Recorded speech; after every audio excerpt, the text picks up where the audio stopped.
পৌরোহিত্যকে এমন একটা কাজ হিসেবে ধরা হয় যে শুধু পুরুষরাই করতে পারে, শুধু পুরুষরাই যে পূজা করতে পারে না, মেয়েরাও পূজা করতে পারে, এই ধারণাটা আরো মানুষের মধ্যে ছড়িয়ে দেওয়ার জন্য আমার এই পদক্ষেপটা নেওয়া।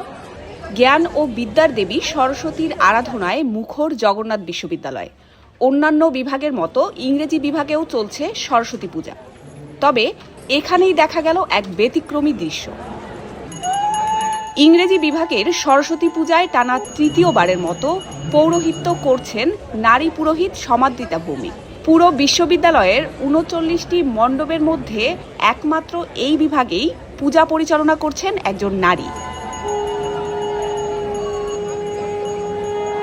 আমাদের পুরুষতান্ত্রিক সমাজে যে নারীরা এগিয়ে যাচ্ছে তার একটা অন্যতম বড় উদাহরণ যে নারীরা পুরোহিত্য করছে এবং ইংলিশ ডিপার্টমেন্টে এবার হয়তো 3বারের মতন ওরা হচ্ছে নারী পুরোহিতদের পুজো করাচ্ছে, যেটা হচ্ছে সত্যি খুব সুন্দর এবং আমরা চাই যে নারীরা আরো এগিয়ে যাক। পরিবেশকে হচ্ছে সামনে রেখে হচ্ছে আমরা এবার চিন্তা করা হয়েছে, সবকিছু হচ্ছে গ্রিন রাখা হয়েছে।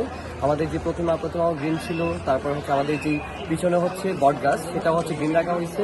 পাশাপাশি আমাদের যে কার্পেট আছে কার্পেটও গ্রিন রাখা হয়েছে, কারণ আমরা চাচ্ছি যে বিষয়টি যে একটা এনভায়রনমেন্টাল যে ক্রাইসিসটা হচ্ছে সেই ক্রাইসিসটাকে সামনে রেখে একটা থিম দাঁড় করানোর জন্য সেই প্রেক্ষিতে হচ্ছে আমরা হচ্ছে আর্ট ফার্স্ট নামে হচ্ছে স্লোগান দিয়ে হচ্ছে আমরা একটা থিম দাঁড় করেছি।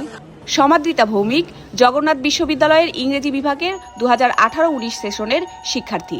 তার এই ভূমিকা শিক্ষার্থীদের মাঝেও দিচ্ছে ইতিবাচক বার্তা। যেবার প্রথম আমি জগন্নাথ পুজো শুরু করি, সেবার আমি যেহেতু পুজোর সার্ভিস দায়িত্বে ছিলাম, তো সেখান থেকে আমার আসলে আমার স্যার ম্যাম, আমার সিনিয়র, আমার ক্লাসমেটদের সহযোগিতা আমার এই পৌরোহিত্যে আসা।